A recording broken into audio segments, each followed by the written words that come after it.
drones, mystery fog, plane crashes, explosions, wildfires, the fall of Diddy, Blake Lively and Justin Baldoni, seemingly the fall of the music industry and Hollywood in general. A lot has already happened this year. So the question is, what else are we in store for? What else can happen in 2025? And I am here to tell you that I don't have a fucking clue.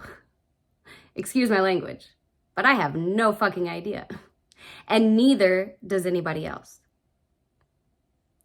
The real question that we should be asking is, why do we want to know? Why do we have such a pull towards answers, towards wanting to know what is in store for our future? Wanting to know, why do we have such a pull towards videos that say energy update, that say predictions for 2025? Why are we drawn to that? That's the question to ask. Is it that we are in fear? That we feel like if we have knowledge, if we have these predictions, if we know what is in store, that we somehow have an extra layer of safety? I feel like it is a black hole within us that is looking for information. Consume. What, what's in store? What's going to happen next? Watch the news. Watch, this channel. Watch that channel. And consume instead of pausing to take a deep breath. Is there truly any prediction, any video out there that would satiate our need for answers? Really think about that. Is there truly a prediction that you could hear that would satiate your need for answers? I don't think so. So stop. And I'm talking to myself. Literally, I'm talking to myself. I'm talking to a freaking phone. But pause, because I get pulled in by those videos. March energy update, 2025 predictions. But really, nobody knows. And that's all mental chatter. That's all going into the mind. Pause for a moment. Take a deep breath.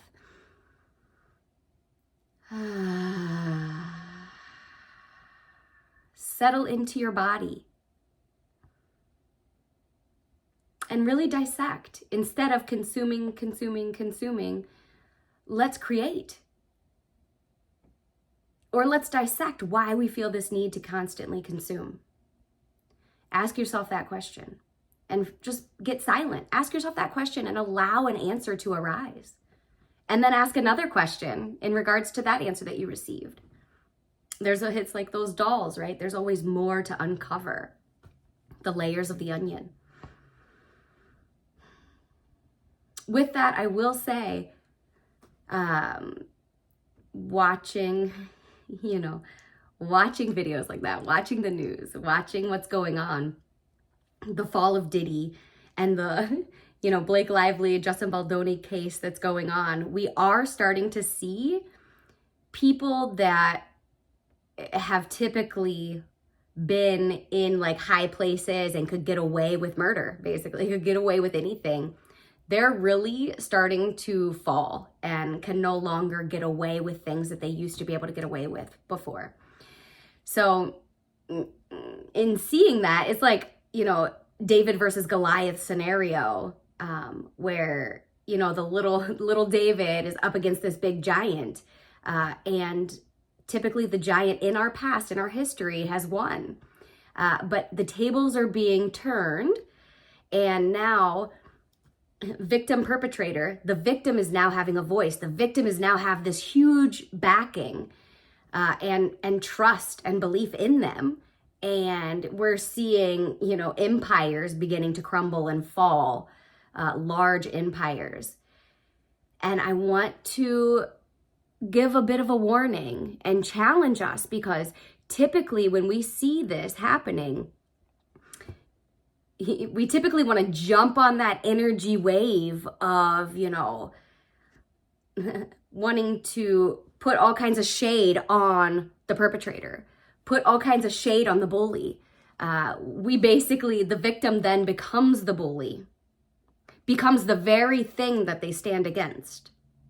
So I want to challenge us to really recognize within ourselves and within our daily life, or when you are watching the news, or when you are watching something in regards to a court case or whatever, recognize the bully within inside of you. Recognize that energy that begins to arise within you to want to condemn another so hard to where you want to hang them by their toes, and recognize when you're beginning to step into the perpetrator energy, because that is what has constantly happened. History repeats itself, war after war, because of this very thing.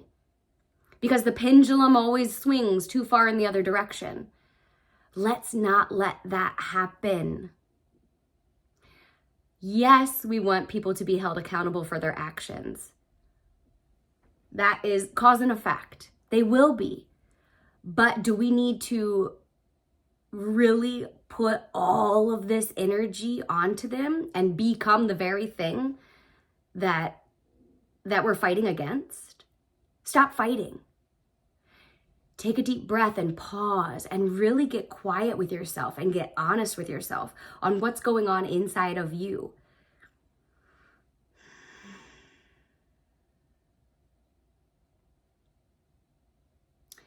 Our greatest form of protection is expansion.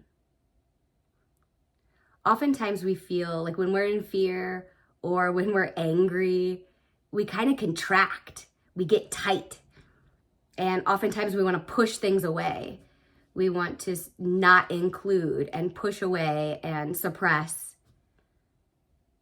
But truly, from my experience, what I've learned is that expansion, openness, inclusion is our greatest form of protection. As Matt Kahn would always say, whatever arises, love that. And I'm not saying, to condone what things people have done. But what I'm saying is what Ram Dass says is that we're all God in drag. And so if you can really take that to heart, we're all God in drag. Really think about that. From the perspective of the soul, I would think it would be a lot more difficult role to take on as the perpetrator. Taking on the perpetrator role, how difficult must that be for the soul? Every role has a purpose, has a learning, has a way of helping us to expand. And that is our ultimate state. That is our ultimate goal, is to, whatever arises, love that, to inclusion, and gracefully allow the consequences that they created from their actions. But we can still do that through an open heart, through loving the perpetrator. Let's not allow this continual cycle of war after war, of constantly the pendulum swinging too far in the other direction. Let's stop that. Let's openly love all and gracefully allow what is to come through the consequences of their actions. But we do not need to add to. Pause, take a deep breath, and begin to recognize in your daily life where you are beginning to become the bully, where you're beginning to become the perpetrator. Breathe and allow and love and include. Again, our greatest form of protection is expansion. openness, love.